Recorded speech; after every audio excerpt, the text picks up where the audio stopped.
Good morning. Good morning to our guests who are with us and to students who woke up early and to those of you who are still shaking yourself for being in your classes. Good morning again. Thank you for being with us on behalf of the president, the faculty, staff, and students of MTSO. We are pleased to offer this second and last lecture in the Williams Institute series for this fall. I am not going to introduce our speaker. I am leaving that in the hands of our theologian, one of our theologians, Dr. Linda Mercadante. She will introduce him again. I do want to say this about the Williams Lectures. They started in 1981, and MTSO has had an amazing array of theologians, artists, poets, biblical scholars to come through in these lectures. And Dr. Thatamanil is just one among a many ray, a constellation of stars. We are pleased, I am pleased that he is here with us. And now, Dr. Mercadante, if you will introduce him to us.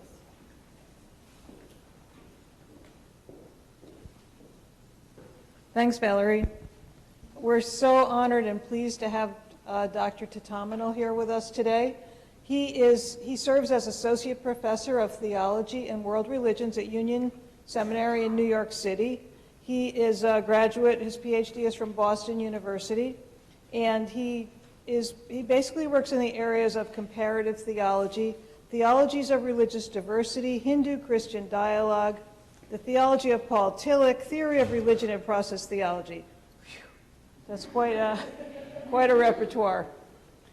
He's committed to the work of comparative theology, theology that learns from and with a variety of traditions. Now, this is important. A central question that drives his work is, how can Christian communities come to see religious diversity as a promise rather than as a problem? And we've heard about that in his chapel talk and his talk last night, but he'll continue with this theme.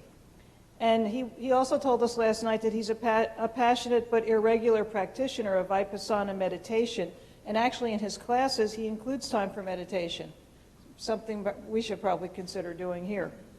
He's the author of a number of works. One of the important ones is The Immanent Divine, God, Creation, and the Human Predicament, an East-West Conversation. He's now working on his second book. He's almost done with it, and it will be called The Promise of Religious Diversity, Constructive Theology After Religion. So he comes at it with this question in mind. If religion is a relatively recent invention of the modern West, something people here probably haven't thought of yet, then is the category applicable to non-Western cultures and traditions? Can we really divide the world up into a set of discrete world religions? Extremely important question. And of course, for those of us in a United Methodist Seminary, the question is also, how do we do theology now in a world where we are increasingly bumping shoulders with people of other faiths, other traditions, people of non-religious bents too, and how do we claim what we have claimed historically about the Christian religion and at the same time honor those who are practicing other faiths? This is extremely important, one of the most critical questions that theology faces today. Now, I have known Dr. Thatamanil for a long time. We go way back because we've worked together in the work group on constructive theology. We've done some work together in a two-year seminar he led on theologies of religious pluralism, which was fascinating. He's led a seminar, writing seminar, where we all got together to write on these topics. And then I know him, of course, from the American Academy of Religion, where he's created and chaired a number of sessions, one of which is the Theological Education Committee, and he's also been past president of the North American Paul Tillich Society. So his work in the field of academic religion is also very extensive. But as much as I appreciate and know Dr. Thatamanil as a colleague and as a very generous scholar who's working on critical questions, I learned something about him last night which I had never known. He is amazing at accents. I was so impressed. I really was. I don't know how many he knows. He did 2 last night, and they were perfect. So please join me in welcoming Dr. John Thatamanil to our school.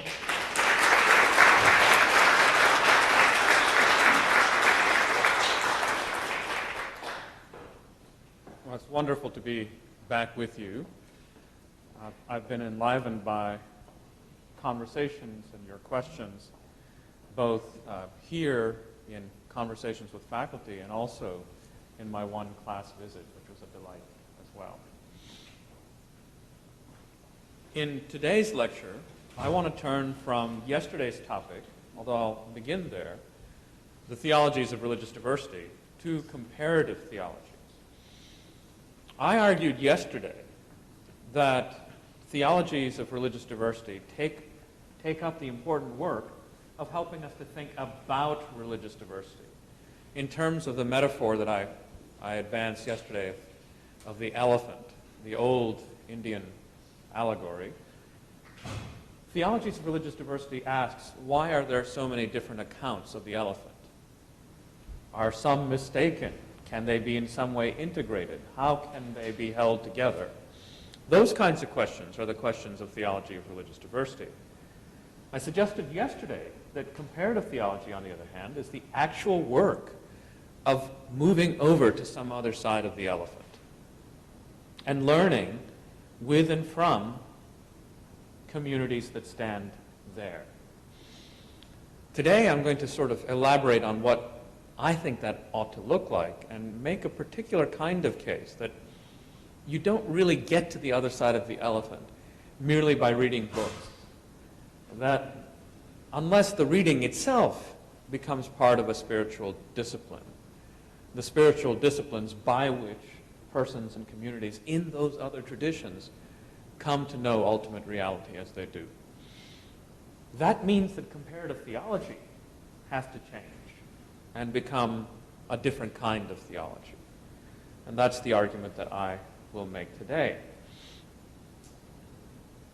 So I'm going to be arguing in a peculiar way for another kind of return to the ancient past, but in a different key. I will argue that if comparative theology is to be successful, the very nature of how we think about theology has to undergo transformation. Cryptically put for now, borrowing from the work of my friend Edward Farley, I will argue that theology has to be what he called sapientia. Let's call that an embodied knowing and wisdom. Theology must once more aspire to become wisdom that emerges from and is grounded in spiritual discipline rather than only academic text production as we now have it. I have in mind theology that has not severed its ties with prayer and remembers once more Evagrius, one of the Desert Fathers' old saying, the theologian is one who prays truly, and the one who prays truly is the theologian. I hope we talk about that in our conversation. If that's true, then at least some of us comparative theologians must venture the risk of undertaking practices and disciplines from other traditions so that we, in a fashion, learn to pray in another tongue.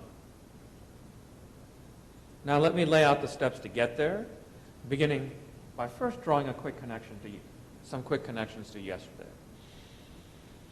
Yesterday I argued that if we're going to learn from other religious traditions, we need some kind of theology that permits us to learn from other religious traditions.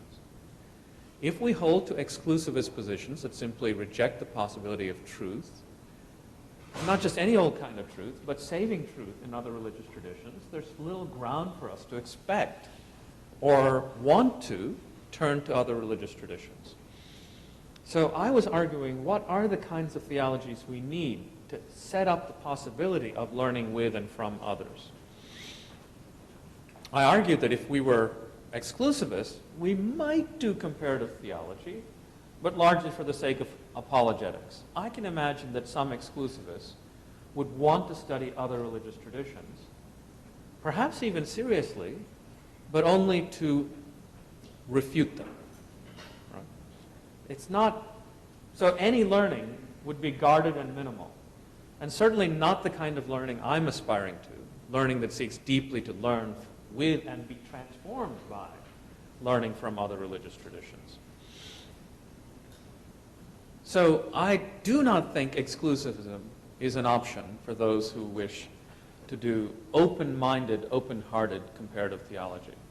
I didn't say this yesterday, but what is striking in evangelical communities and even some Pentecostal communities is that there are theologians emerging in those communities that are openly advocating for learning with and from other religious traditions, and therefore are moving towards inclusivist and pluralist positions.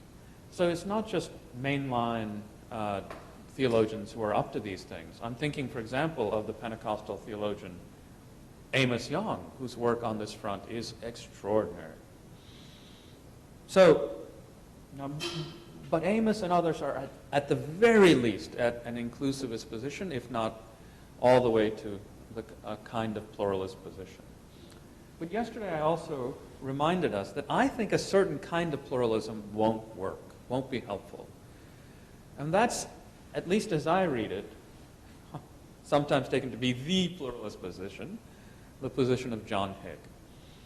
If you think that God can't be known because God is inaccessible to knowledge, rigorously so, because there's a Kantian curtain separating you and I from God, and we can't know God as God is in God's self, and all we have is what we project onto God reflected back to us, then I can't learn that way either. I have to posit that other religious traditions really do know something about God, even if God also remains, of course, an infinite mystery. So some kinds of pluralism actually will not help. We need another kind of pluralism. And so I sided with the other John Cobb, not John Hick. And John Cobb argues that pluralism ought to look like this. It's a lovely, if a bit long quote. Pluralists seek to go beyond what is said to something deeper. We differ only in that what they find, he's referring to Hick, is something common to all traditions, whereas I believe that what we find is diverse. And this next sentence really works with the elephant metaphor. My goal is to transform contradictory statements. This is like a wall. This is like a rope. This is like a tree trunk, right? My goal is to transform contradictory statements into different but not contradictory ones. My assumption is that what is positively intended by those who have lived, thought, and felt deeply is likely to be true, whereas their formulations are likely to exclude other truths that should not be excluded, right? That's exactly what the metaphor suggests we do. We affirm what we take to be true, but deny what others take to be true, and that's the mistake we make. And hence, Cobb argues, my assumption is that alongside all the errors and distortions that can be found in all our traditions, there are insights arising from profound thought and experience that are diverse modes of apprehending diverse aspects of the totality of reality. I love that. Diverse modes of apprehending diverse aspects of the totality of reality. They are true, and their truth can become more apparent and better formulated as they are positively related to one another. That's the kind of theology of religious diversity we need. Call it whatever you will, that's what we're after. So, in sum, I think what we need are theologies of religious diversity that affirm that our traditions are different enough so that we have something new to learn from them, but not so different as to be incommensurable. If this relationship holds at least between some of our traditions, then interreligious learning is possible. So let's call that the difference without incommensurability criterion. Second, a theology of religious diversity must affirm that at least some of the claims made by other religious traditions are actually true. Otherwise, we would have nothing to learn. So let's call that simply the truth criterion. And yesterday I made an argument that if our traditions or thinkers in our traditions depict religions as monolithic, impermeable, tightly systematic, and unitary wholes, then the possibility of learning is impossible. that's not well stated, but you know what I mean. Interreligious learning would then be impossible. Some even use metaphors like this, right? Soccer is a game, chess is a game. It would not be good to combine these games, despite the fact that they're both games, right? Because it would be nonsensical. So if we imagine the whole of a religion to be organized by such tightly bound rules, such that borrowing from one and inserting into another would just create havoc and nonsense, if that's the sort of way you think about religion, then it really does make no sense to learn with and from other religious traditions. Does that make sense? You just couldn't do it. The result would be nonsense. So you have to have a way of thinking about religious traditions that is more fluid, more open, and actually closer to reality, insofar as virtually every human community is impacted by multiple traditions, and many of us are simultaneously practicing more than one religious traditions. By the way, on this front, I say that the only form of multiple religious belonging that Jesus is on record as opposing is the simultaneous worship of God and Mammon. But we're all kind of fine with that. We only seem to get theologically worried when somebody starts doing Buddhism and Christianity. Capitalism and Christianity? Welcome to the party, no problem. So, that might seem like a comical comment, but, right? I think it's deeply and profoundly worth interrogating. So, this also raises questions about what counts as a religion, doesn't it? The desire-shaping work of the market, we think, well, that's economics. And the desire-shaping work of Buddhist traditions, we think of as a religion. Why?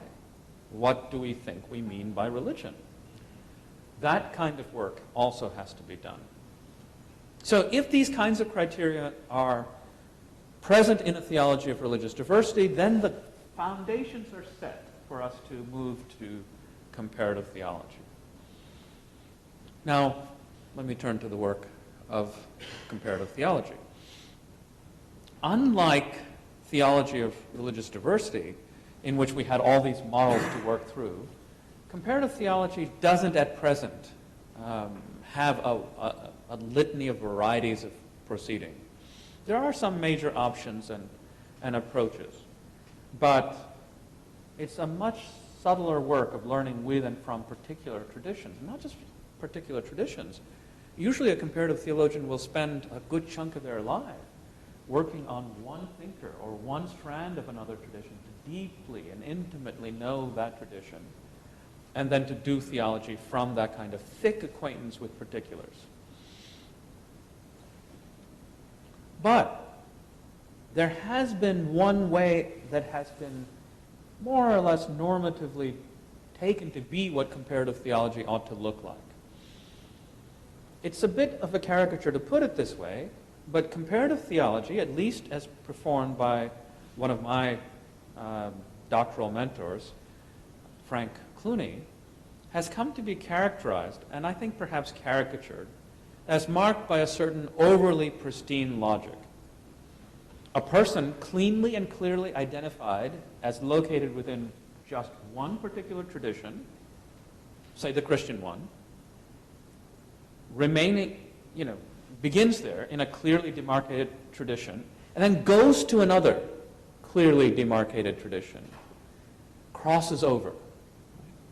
So in Frank's case and mine, my primary academic work is crossing over to the Hindu tradition. Then we learn from the Hindu tradition, and then we neatly come back as Christians.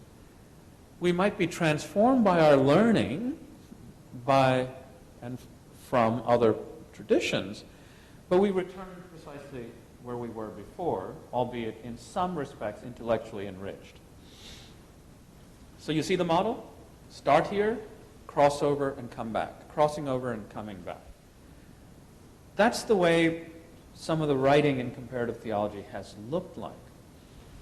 But now, more recently, something is happening among younger theologians who write in comparative theology. In light of their classroom experiences in particular, many younger theologians are questioning that way of constructing comparative theology as the work of crossing over and coming back.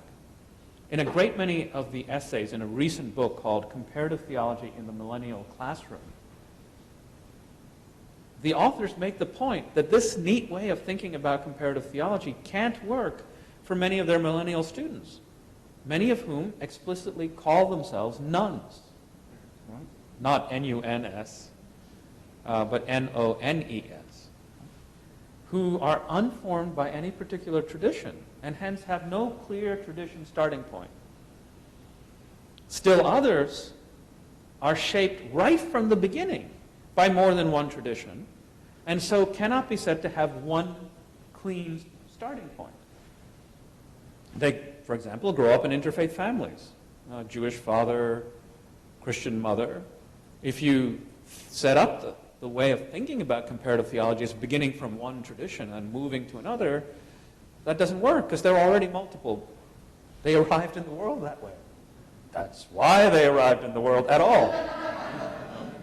So, if that's the starting point of theology, you can't think of comparative theology in the classical way of sort of starting somewhere determinate, crossing over and coming back. So comparative theology is now becoming more fluid, in part because of the work of people like Linda Mercandante, who's telling us that spiritual but not religious people are much more complicated than we take them to be. And they're really interested in comparative theology, at least some are. And we can't define comparative theology in ways that suggest that you have to have one clear point of origin. That's just not appealing to many people. Another kind of issue is confronting comparative theology. And I think the project in which Linda and I participated at the American Academy of Religion was hovering around a certain dissatisfaction with old ways of doing theology.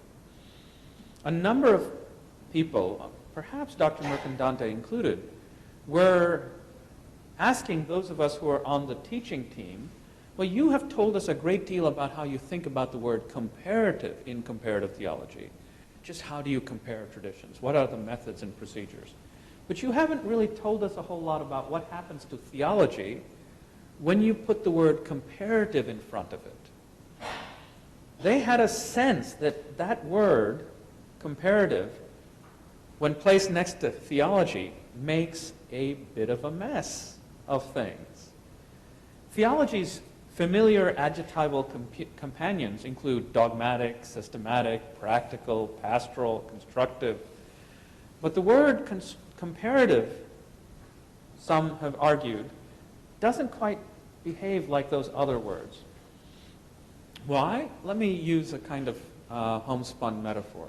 Many of us have thought that theology is just the kind of work that happens from and for a particular tradition.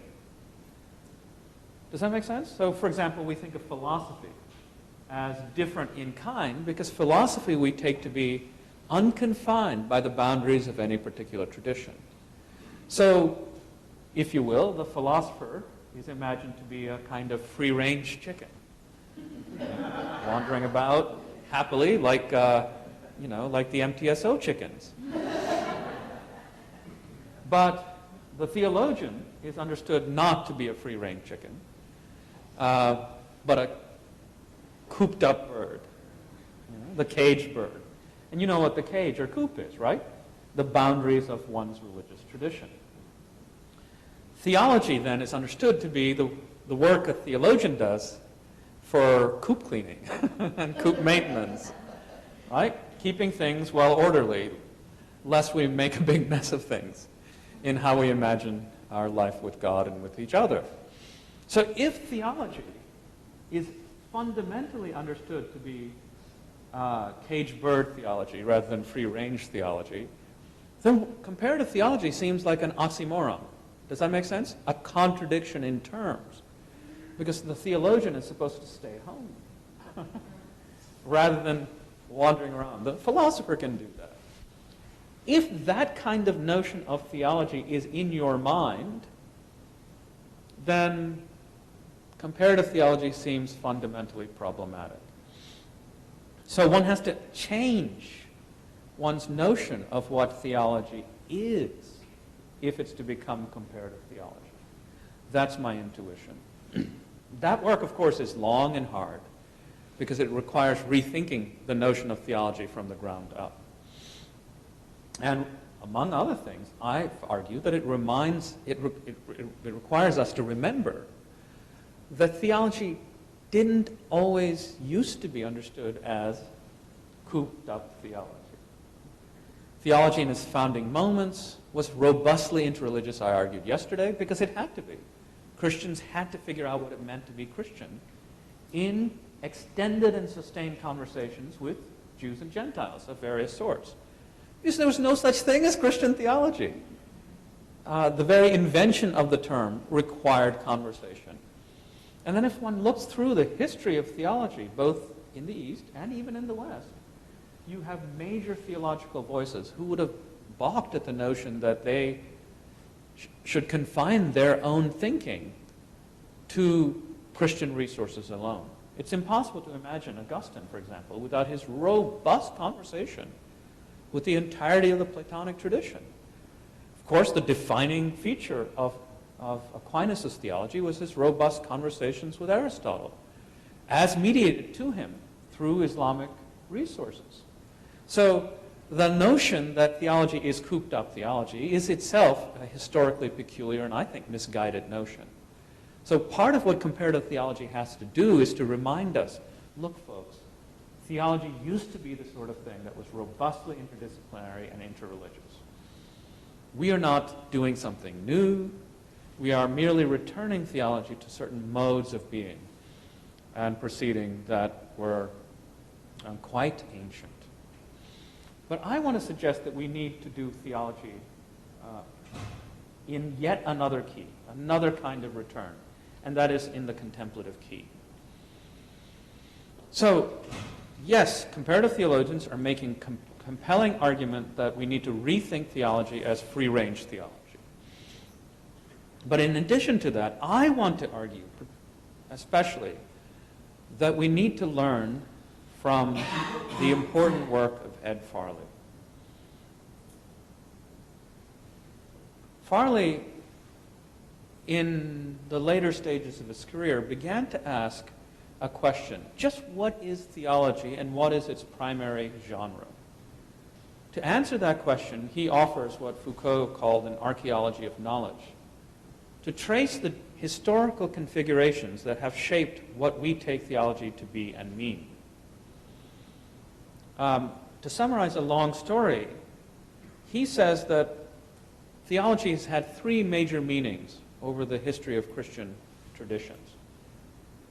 In its earliest phases, theology was understood to be pious learning rather than specialized professional education. He puts it this way.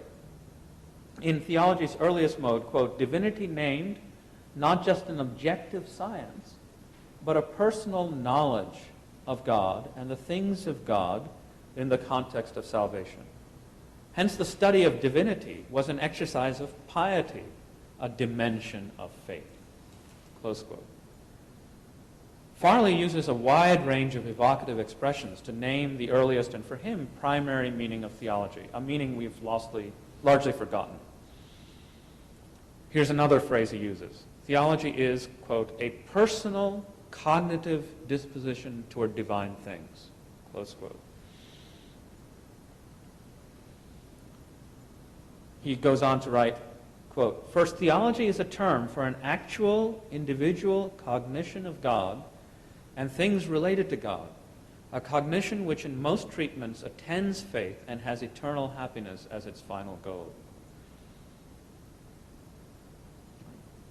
If that's what theology is, if theology is a kind of participative knowing of the divine in and through the work of prayer and worship, gained through intimacy, then not all of us can walk around calling ourselves theologians just because we've, published a book or two about theology. Right? That sense of theology is a secondary meaning of theology, which he puts it, Farley puts it this way. Theology, in this secondary sense, is a term for a discipline, a self-conscious scholarly enterprise of understanding. But theology in its first sense is a habitus, a habit of the human soul. So he's contrasting theology as a habit or disposition of the human soul with theology as an academic discipline. Right? You get to be a theologian by writing your PhD. You know, what your personal disposition of soul is, that's largely irrelevant to theology understood as a kind of discipline.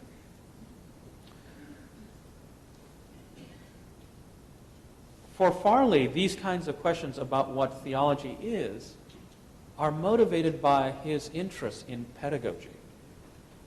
He thinks that if we think of theology as an academic discipline, the students in the room will do it to get through here, right? But then we'll quickly forget it as you leave the hallowed halls of this and other similar institutions. So he puts it this way, and this is a bit of a longer quote, but I think it's really important. I suspect it'll strike home with the students in particular. The genre of theology which has dominated the modern era is a field of study, a science replete with advanced degrees, learned journals, professional organizations. We're all getting ready for one now. Linguistic skills and specialty rigor. It is clear if this is what theology is, it is not available to the uninitiated. It is enclosed within an academic institution. Professional teachers pursue it, ordinary church members, and in many cases even their clerical leaders do not. Theology is done for them, about them, on behalf of them, but not by them.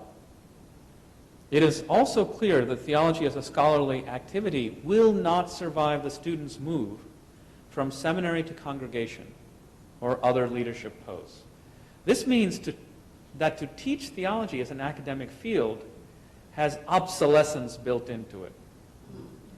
It is quickly shed like a heavy coat in hot weather. It is a pedagogy designed to be left behind at graduation. Ouch, ouch, ouch, ouch. All right. Some of this comes from a wonderful article he wrote called Mea Culpa, 4 mistakes I've made in theological education. He's looking back over his career and saying, I really kind of made a mess of this, because this is what I took theology to be, and this is how I taught it. So theology, he argues, needs to be reinvigorated by this older memory of soulcraft and intimacy with the divine gained by spiritual disciplines. He wanted to do that in order to make theology carry on after seminary education. I care about that because it's theology in the first mode that I see when I spend time with people from other religious traditions. Right? In those other traditions, theology is not academic text production. That is just not what theology looks like if you spend time with Hindu and Buddhist teachers, as I have. A brief autobiographical turn. I came to the U.S. when I was about 8.5 years old.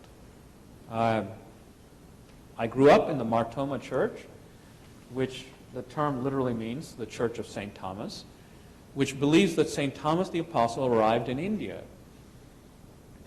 We have an absurdly particular date, on AD 52, not 51, not 53. How anyone knows this particular date is a relative mystery. I've not seen any accounting of it. But the tradition holds that St. Thomas came to India and established a Christian community. There are many details to the story, of course, that I'm leaving off here. But growing up in that community meant that even in India, I was part of a Christian community, but a distinctively Indian Christian one. When I came to the U.S. as a Christian and began to think about what it meant to be Indian, my Indian Christianity wasn't much help. In many ways, it was influenced by the Church Missionary Society, and so it had a kind of evangelical feel. In many ways, my particular mode of Indian Christianity did not in any sense give me a secure sense of what it meant to be Indian. So that's why I decided that I wanted to do something more, and began an early interest in Hindu and Buddhist traditions in order to sort of become more intimate with Indian traditions. My own young adult experience of Indianness was that we had really yummy food, but everything else was constraint, right? Thou shalt not date, arranged marriage. What a killer, you know. All these kinds of constraints about social norms that I had to uphold to be a member of the community in good standing. So constraint and good food, but nothing much else that connected me with a larger sense of Indianness. So my immigration identity, my identity as a 1.5 generation immigrant, led me to begin academic text study of other religious traditions. But my experience of these traditions underwent radical transformation when, among other things, I went to India to study with a Hindu guru. The very fact that he was willing to accept me is a long story, because by and large most traditional Hindu gurus don't accept non-Hindu students, let alone non-Brahmin Hindu students. As I mentioned yesterday, caste is a feature of Hindu life. But I began to study with him under very clear traditions, very clear specifications. I told my guru, well, Swamiji, you know, I'm a Christian. And he's like, yes, I do. He knew that. That means that I cannot regard you in the way a traditional Hindu student is supposed to regard you, as in some sense a knower of ultimate reality, a knower of Brahman, and thus an embodiment of the divine. For me, as a Christian, the embodiment of the divine and my teacher is Jesus the Christ.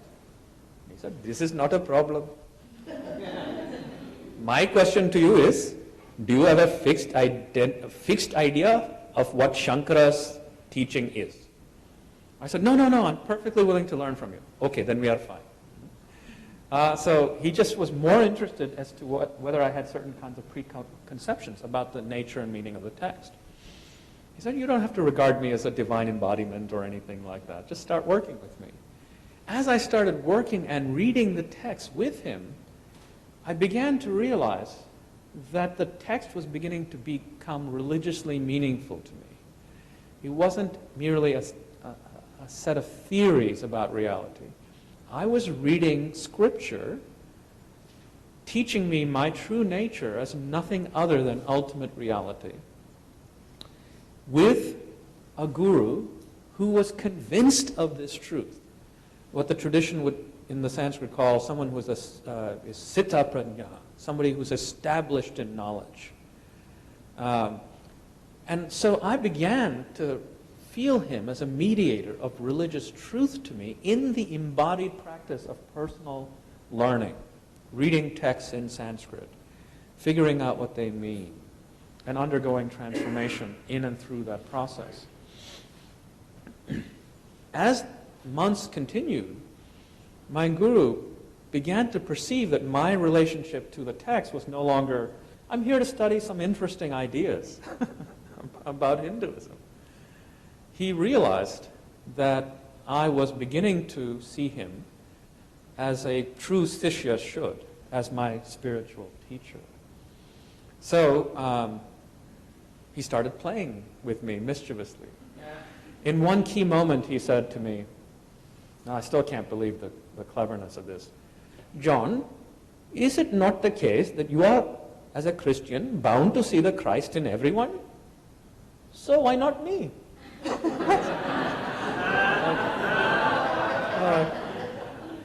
Did a Hindu thinker just use Christian theology to elicit and name the fact that my relationship to him had underwent such radical transformation? It's like, wow, this guy's good, he's clever. Right? That kind of intimate transformation, recognized and named by him, was a further confirmation that my relationship now to this Hindu tradition was becoming the kind of thing that Farley's talking about, right? not merely text knowledge, but a kind of embodied opening up into the truth of the Hindu scriptures through practices of close reading with an authorized teacher. That's what spiritual discipline looks like in this tradition, among other things. There are other stages too. Towards the end of the time, he even offered a Hindu name, which I regretfully now turned down because I said, Swamiji, if I go back and say that I now have a Hindu name in addition to my Christian name, my Christian friends and communities will think that, as they mistakenly do with Saul, that Saul converted from Judaism to Christianity, as though that was even a possibility before Christianity existed. But I said, I think I'd be misunderstood. And so this step, I'm honored and pleased, but I have to say no. He was fine. Did the Indian head shake? We're good. But that kind of recognition was, again, a kind of confirmation that he saw transformation happening, right? Theology had ceased to be information and had become transformation, and knowledge that emerges from transformation. That, I think, is precisely what Hindu and Buddhist traditions that I study seek to do. They insist that you can't see the world as we do if you don't practice as we do. So this makes a great deal of sense to me. And as I've thought about the claims made upon me by Hindu and Buddhist traditions, I've come to a new sense of what it means to be religious. To be religious, I would argue, is to seek what I call comprehensive qualitative orientation. Jargony, I know. I can't do better right now than that. Comprehensive qualitative orientation. Put in a very homespun way, the religious person asks, what is it like to be here, where here is the whole of things? Right? You move into a new neighborhood and you ask, well, is it safe here? How are the schools? Is this just a way station, or am I going to invest myself in this community and its needs? Will this be a long-term commitment, right? We ask that about our neighborhood. Well, to be religious is to ask those questions about the whole of things, and comprehensively and qualitatively. By qualitatively, I mean that the religious person seeks to order his or her desires and say, what kind of desire is appropriate given the nature of the universe? So I think of religious life as an erotics, a way of shaping and framing our longings. Religious traditions teach us what to do with our desires, what kinds of desires are true and holy given the nature of things. So we try to harmonize our desires so as to be in accord with the nature of reality as understood by the tradition. Any qualitative interpretation of the felt character of the universe, that the universe is homelike or hostile, elegant and orderly, or absurd and random, I take to be religious. When such an interpretation is accompanied by a commitment to practices that shape communal and personal comportment in the universe as so interpreted. So, does that make sense, right? What is the universe like? What do I do with my body to comport my body, personal and communal, to the universe as rightly interpreted? So religious life and religious traditions generate for us ways of looking at the world. I call that those things interpretive schemes. And then they prescribe therapeutic regimen that we undertake so that our bodies are comported rightly to the world as rightly interpreted. To be clear, I don't think any religious tradition is an interpretive scheme. Right? Theologians within traditions generate interpretive schemes. They argue about what the world is really like with each other. Right? A tradition, you know you belong to a tradition, not because you agree with it. You can't agree with Christianity. You know you belong to a tradition when you are interested in the argument the tradition is having. Does that make sense? If you're interested in what sense God is one or three, you're a Christian. If you have not the slightest interest in that, probably you're not a Christian. If you're not interested in the question of whether there can be more than one Buddha in any particular historical epoch, chances are you're not a Buddhist. Right? So you know you're a Buddhist because you want to have the Buddhist arguments. You're part of a community having a Buddhist argument. You're part of a Christian community if you're having Christian arguments. That's how you know you're part of a tradition. So that's why I argue that no tradition is a worldview. It is a repertoire out of which worldviews are generated. But it's never just a worldview. It is also tied up with therapeutic regimen, actual bodily practices that you have to do to see the world as the tradition or strands within the tradition want you to see it. Otherwise, I could tell you some truth. I could say, friends, you are Brahman. You are the ultimate reality. I'm looking around to see if anyone was instantaneously enlightened. I am the ultimate reality. Oh, suffering has ceased. I now know my true nature. If that's happened, please be sure to tell me after the lecture, because then I will become your student and will seek to learn from you. Typically, traditions say that if that happens to you, upon one hearing, it's because you practice in another life. Right? There's no shortcut. So there's always some argument that you need to engage in what I call therapeutic regimen so that your body is comported to see reality as the tradition wants you to see it. It's in accord with it. Otherwise, you deal merely with information and not transformation. If that's what it means to be religious, and if what other religious traditions are doing is inviting you to undertake these kinds of disciplines, then at least some of us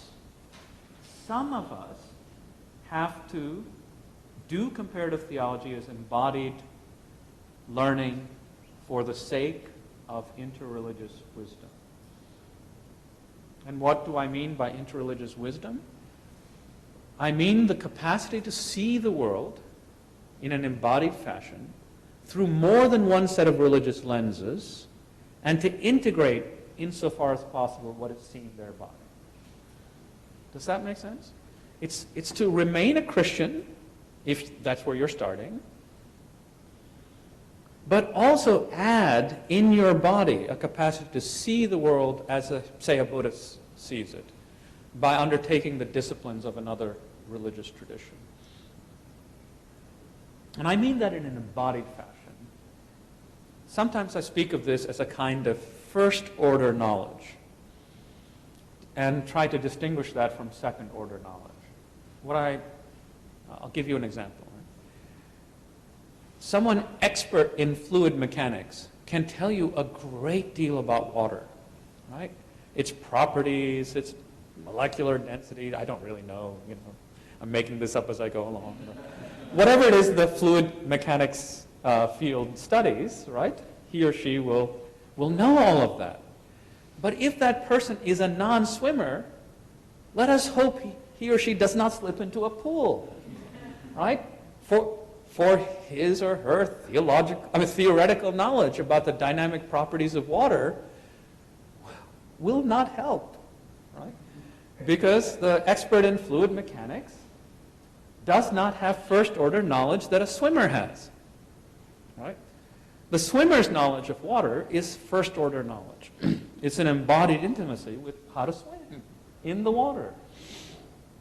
You can see that both kinds of knowledge are not at odds with each other. I'm not saying that all that we know through the study of fluid mechanics is somehow unnecessary. Far from an academic to say something like that, right? I should be sent packing. But I am arguing that theology, as Farley puts it, in its first meaning, as sapientia, as embodied knowledge, is the kind of thing that a swimmer has of water, right? Religious life requires this first-order knowledge. And what I'm calling interreligious wisdom is the capacity to acquire more than one kind of first-order knowledge, right? The knowledge I have of Christian life that comes through living the way of the cross in Eucharistic life and community. That's one way. Going to India, studying with a Hindu guru, reading the texts in Sanskrit, undergoing the spiritual disciplines of the tradition, generates this embodied knowledge of what it might mean to say, Aham Brahmasmi, I am the ultimate reality. What does that mean? Right? What does that mean in a first-order sense? Now I do a lot of work in Sochen meditation, less so these days in Vipassana, but more in a Tibetan non-dual tradition. And there's just no way to show or say what that tradition is up to without undergoing its practices. So Buddhist traditions often do very little theoretical talk, at least initially, and make you sit and sit and sit until the body comes to know what the teacher is eventually going to teach about the nature of ultimate reality. So I am arguing that if comparative theology is to really be transformed by its encounters with other religious traditions, it must undergo a remembering of more ancient modes of doing theology that were once essential to Christian theological life. It doesn't mean we don't still ask people to write academic books for tenure and all of that. But we also argue that theology's primary mode is sapientia, is embodied knowledge that comes from undertaking the therapeutic regimen of more than one tradition, learning to see the world through the lens afforded thereby, and integrating into one's writing and teaching this kind of embodied interreligious wisdom. That, my friends, is what I think the future of comparative theology can and should look like. So, thank you.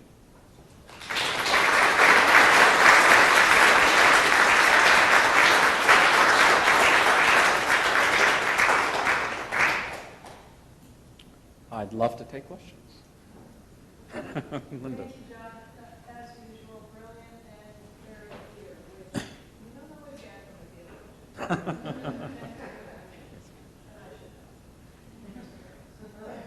Okay, in my extensive interactions with people that are spiritual but not religious, I think they have a longing to do what you're talking about, and a desire, a longing, but I'm not sure there's really as much openness as I would like to see, and the danger that I see in it. And I have really enjoyed my time with them, and I really love them, and it's just a wonderful opportunity for me and privilege to do this.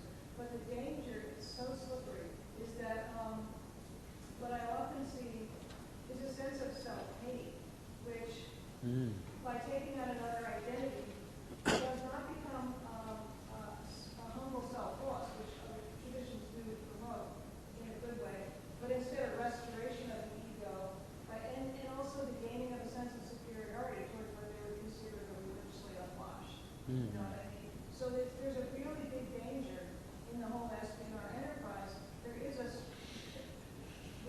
rather than what the approach you're talking about, the orientation of desires, I find us, instead of urging a type of exclusivism, which I thought religious were supposed to bear for that, you know what I mean? It's like, oh no, here it is again. So what would you suggest to do if you're teaching people in that category? Who are proud of being in that category? Yeah, I'm proud of being in that category. And there's the contradiction. Yeah. No, I think you are right. I have a sense that when religious traditions are working rightly, they gather communities under a particular name, a particular communal configuration, under a particular identity, but then in profound ways seek to mobilize against identity, right? So you might be gathered together under the name of Christ, but you do so in order to become transformed for loving all neighbors, not just Christian neighbors. Right? You might be gathered under a Buddhist moniker, but the heart of Buddhist practice is to affirm that there is no essential non-relational self. right? So you gather together under an identity to, in some profound way, to undo it.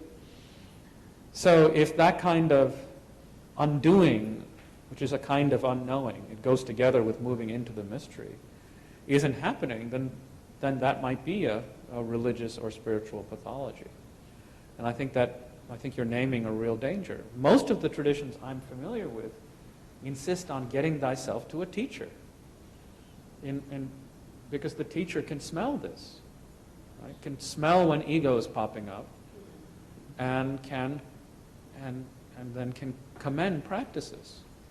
In effect, what the teacher and the traditions that are so focused on teachers intuit that at a certain level, learning about other religious traditions is like taking vitamins.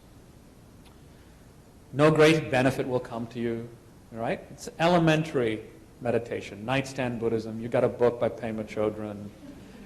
You're reading a little, meditating a couple of times a week. It's good, it's good. No harm will come to you. But the more disciplined you become in a tradition, it's more like taking chemotherapy. And that you shouldn't do unsupervised. So that sense that our traditions, our advanced therapeutic regimen, invites us to become disciples in some way. So I suspect what we have to try to teach spiritual but not religious people is, if you're going to be serious, it's time to sort of begin to become apprentices to people and learn with and from them in humility. Until then, you're doing fine. You're doing vitamin popping, to use a metaphor. Well, Thank you very much.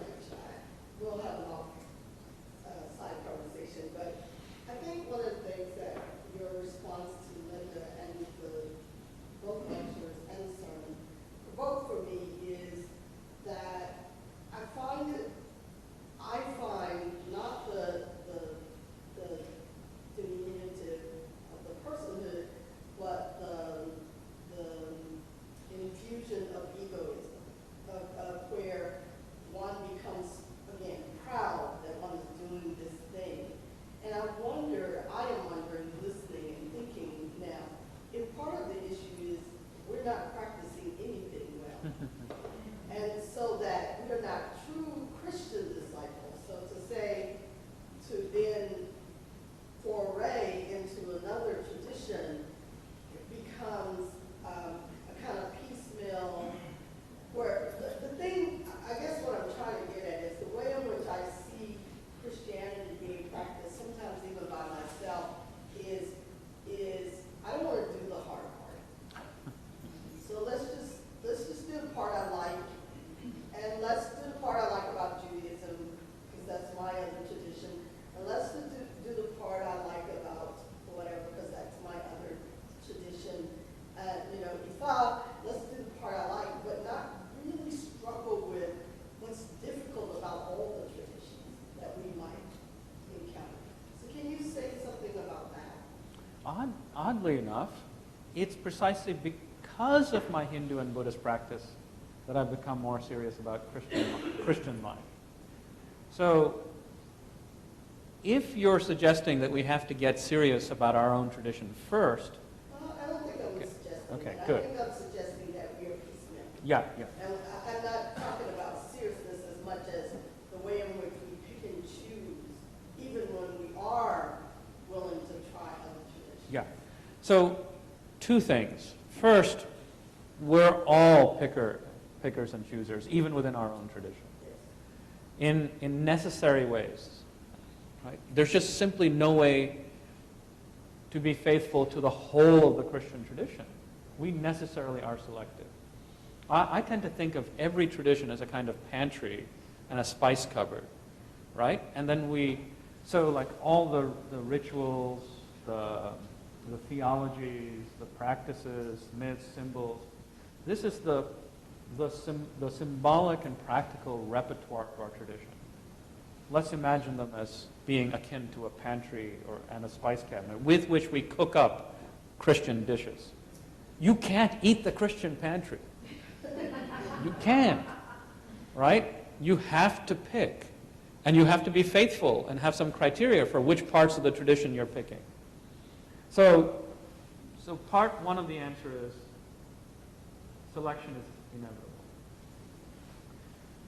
Part two of the answer is just to agree that we can't, because selection is inevitable, justify superficiality, right? Or an unwillingness to go deep.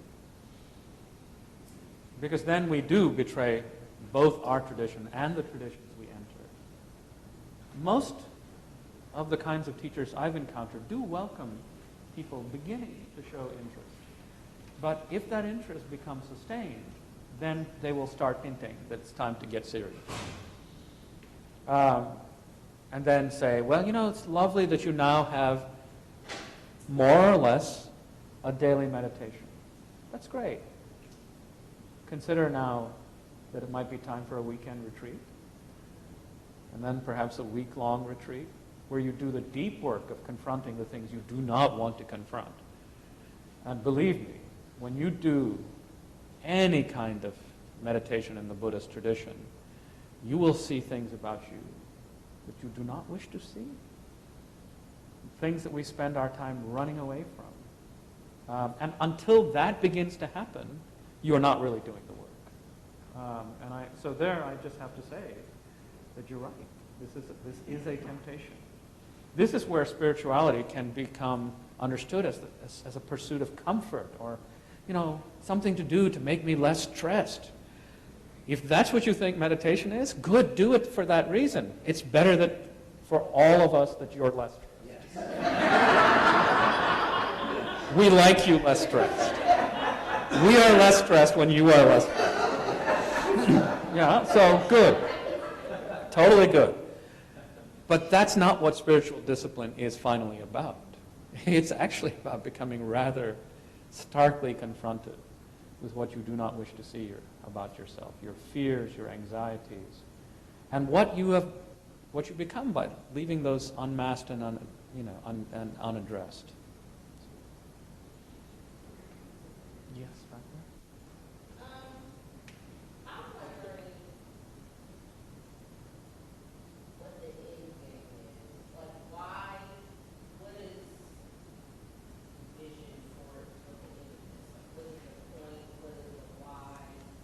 What is the kind of end picture? I don't really know how it's happening. You're asking the question of vision. And here I come again to Abraham Joshua Heschel. The vision that I'm driving towards is a recognition that none of the traditions that we belong to are self-sufficient, or can be self-sufficient, or can meet the needs of the age by being self-sufficient. How are we going to deal with the fact that we are facing ecocide? The prospects for a flourishing human future for our children and grandchildren that even remotely looks like what some of us experienced in childhood is increasingly becoming impossible. This morning I woke up to read that in certain parts of New Delhi, the air pollution is so bad that just by being in and around the air, your lungs look like they have been through 2 packs of cigarettes a day. We need the resources of all our traditions, and we need to undergo the kinds of radical transformations that unmask our propensity to keep repeating this way of living in the world, this profoundly self and other destructive way of living. We need the wisdom of our traditions, and so the vision I'm hoping to cultivate is this vision that religious isolationism is a myth, that the horizons are wider, the dangers are greater, no religion is an island. We are all involved with one another. Spiritual betrayal on the part of one of us affects the faith of all of us. Views adopted in one community have an impact on other communities. Now, I think there is a profound way in which we can live with each other, hold each other accountable, commit ourselves to a common planetary future that looks like, that's marked by racial and eco-justice. And I think that if we don't learn to do the deep work that our brothers and sisters in other traditions are inviting us to, we won't have the resources we need to do this kind of work. So that's the kind of vision I'm cultivating. I'm not just wanting to be spiritual neighbors and better spiritual neighbors. No, I think that religious traditions want to transform not just we ourselves, but the world in some common future. So in my seminary now, Professor Claudio Carvalhes and Professor Greg Snyder are co-teaching a course on liberation theology and engaged Buddhism. They are pushing each other hard because the Thich Nhat Hanh and the engaged Buddhism tradition cares deeply about social justice, but think that this preferential option for the poor is really problematic because it keeps dividing us against them. You know, and this drives Professor Claudio crazy. You know, he's a fiery Latin American theologian. Challenge him on preferential option for the poor, and he's like, I don't know, right? But he's listening. He's listening to the engaged Buddhists. And the engaged Buddhists are saying, what is this business about this preferential option for the poor? What is it about Christian tradition that motivates this radical commitment to social structures and justice? Have we done enough of that? It's that kind of intense meeting that comes from people engaged in the practices of each other's traditions, learning with and from each other, that will help us transform ourselves and the world in the direction of justice. Yeah. So I'm imagining this next level shared theology, right? And correct me if my language or my idea of that is incorrect, right? Moving into that space puts us more and more at odds with our tradition, with folks who maybe aren't practicing that deep theological engagement, right? So my sense is, how do we put some of that in a language that will bring people forward with us, if that makes sense? And is there anybody doing work around helping the tribe, for lack of a better word, move forward into those spaces? The first thought that came to mind as I was listening to you is, and I think I have the story attributed to the right person. I think it's Thomas Keating. I'm not sure. One of the leaders of the contemplative prayer movement. I think I have the right figure, who noted that his community of religious began to start figuring out, and asking the question, can we teach our disciplines to laity? Because laypersons would drive up to their community, say hi, and say, look, I'm looking for the Buddhist community that I know is somewhere in this neighborhood. And this kept happening, right? People were stopping by and asking for directions to the Buddhist community to sit for weekend and week-long retreats. And the fathers said to themselves, something is wrong here, right? What about the practices we have in our tradition? We have these practices.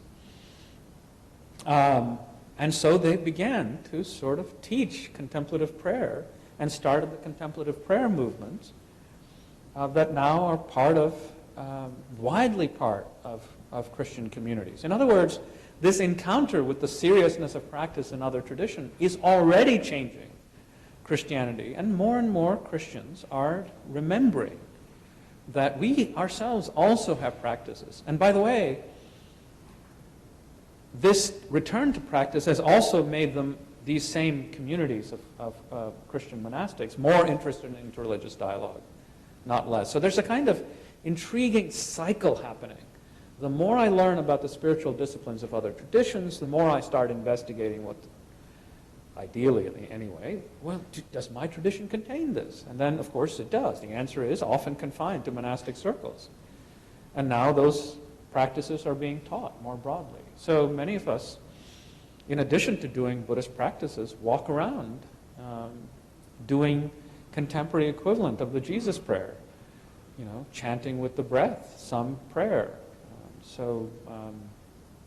Without risking being spiritually exhibitionist, there are moments in the day when I will just stop doing just the Buddhist thing, but include a Christian component and say what the Christ said on the cross. Into thy hands I commend my spirit. In breath. Into thy hands. Out breath I commend my spirit. And this kind of discipline is increasingly a part of my daily life. So my being Buddhist, or practicing with Buddhists and Christians, has returned me in some really important ways to treasures in my own tradition. And I think we can do that. And I think our communities are ready. I think they're longing for it. Yes, back there. A number of things, this has been very helpful. A number of things you said makes me think about life, and in the sense of issues of embodiment, how is embodiment more than personalized. Right. Trying to think about place not as different than community or something, but location, or use ideas about situations and context. But and the whole idea of a common plight is how do we, many things are facing. So I'm just kind of curious about the role of place in that, thinking about engaging difference, engaging what is gathered, place or human, makes me wonder about comparative theology as place making. Yes, yes.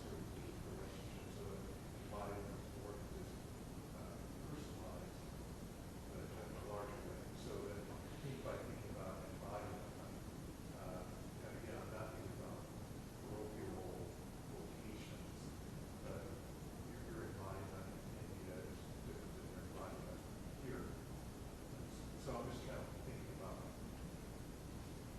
wondering about that.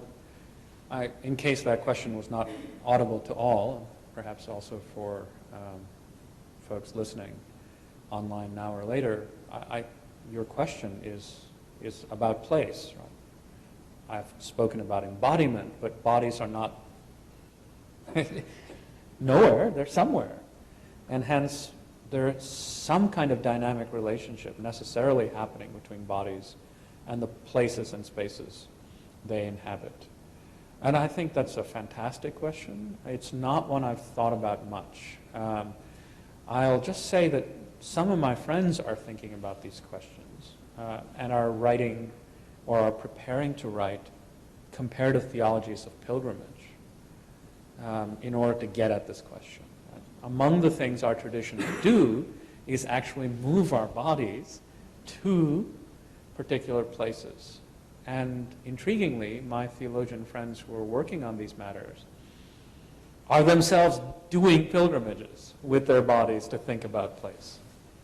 So I'm looking forward in particular to the work of Holly Hillgardner and my colleague Marian Grau, who are both investigating these issues. And at least in the case of Marian Grau, I know that she's already thinking also ecologically about what we're doing to the places in which we live. So we need to read their work and learn from what they're doing with their bodies. But I just want to say this is a profoundly important question. And a culture where the values have come to the foreground and highlight those cultural goals surpass cultural values in the next generation. How can we articulate the embodiment which moves us deeply into something that is a worthwhile goal for people who are doing quite frequent? And I think that's where the church stops living up to purpose. So if I'm understanding you correctly, you're asking how do we invite people to move into depth? particularly if they're coming. Yeah. Well, I actually, again and again, try to remind people, if my definition of religion, or religiousness anyway, is intimately tied with what one does with one's desires, then all of us are being religious in some way, because if we don't undertake certain kinds of therapeutic regimen, say, for example, the therapeutic regimen commended to us by Buddhist or Christian disciplines and traditions, our desires are still being shaped by something else, right? So our desires are being deeply shaped by the market. And it is tutoring us in every waking hour, right? It is telling us what kinds of bodies are normatively desirable, what kind of life is worth living. Right? I have real feelings of empathy and for the average priest or pastor, right? They get you in church for an hour and a half with maybe 12 to 15 minutes for a sermon, and you're already checking the clock because the football game is about to come on. Right? And so any churchly attempt to mold desire, right, by the work of Eucharistic life, I'm an Episcopalian, which is why I speak in these highly Anglican kind of ways, right, is a way of trying to shape desires. But the priest has you for like an hour and a half, you know? And meanwhile, you're dreaming what the market wants you to dream, right?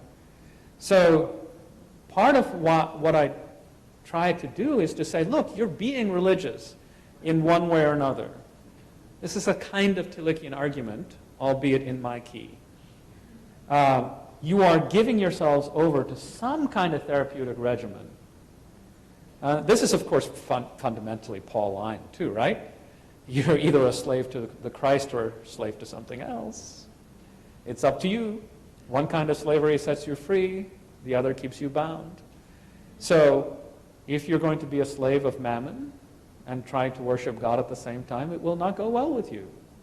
Right? So teaching people or enabling them to see that their desires are in fact being shaped. They're not as autonomous as they think they are. It's not a choice of to be religious or not. It's a choice of being religious in healing, justice-making ways, or being religious in ways that serve the dominant interests of those who wish to shape your desires towards their ends. That's how we tell people that there's work to be done on ourselves with our communities. Okay, one last question? Yes. I was curious if you could maybe comment on what one might think, rather than the term religious rejection, might play in this. And by that, are theological rejections. In the sense that you cannot always engage, embrace, accept, be transformed by other encounters without, at the same time, calling into question and ultimately rejecting many of the things that you have believed previously and taught previously. So that's a necessary part of transformation is both the embracing and also, I think, the rejecting. That's kind of important. If you're living in the questions, then you have to be willing to give up a lot of what you had previously believed. So I'm curious if you have any thoughts on that. Yeah, it's a profound question, right? If I am to give myself genuinely over to other traditions, at the very least have to reject certain forms of exclusivism. Right? I mean, I think you may have other notions in mind too. We'd have to talk a lot to see. But yes, I think there's a lot of no-saying that's necessarily involved in any kind of new yes-saying. I think you're on the money there.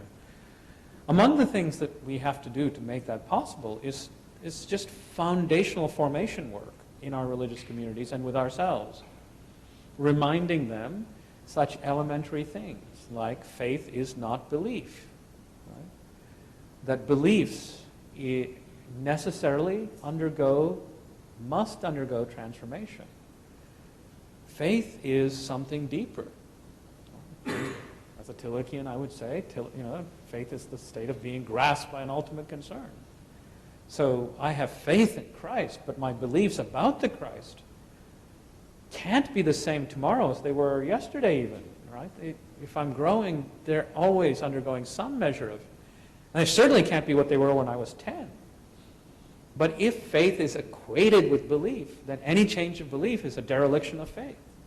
But this kind of basic pastoral work of expanding our capacities to say no to what we have been attached to and taken to be true is the kind of soul crafting that we have to do with ourselves and with each other so that we can become fluid and more expansive. After all, the divine is a mystery. What we know is always in part, never in full. And so most of our traditions say that moving into the divine is as much a process of unknowing as it is of knowing. So there's a lot of unknowing that is integral to the spiritual life. And I think we've forgotten that, and we need to teach it again. So, thank you. Thank you all.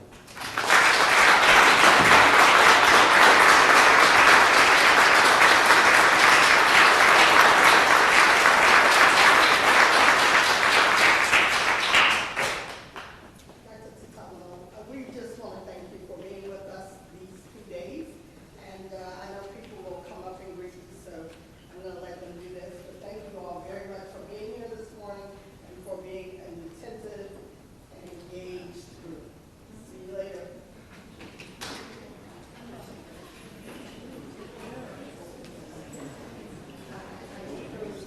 I'll tell you about that now.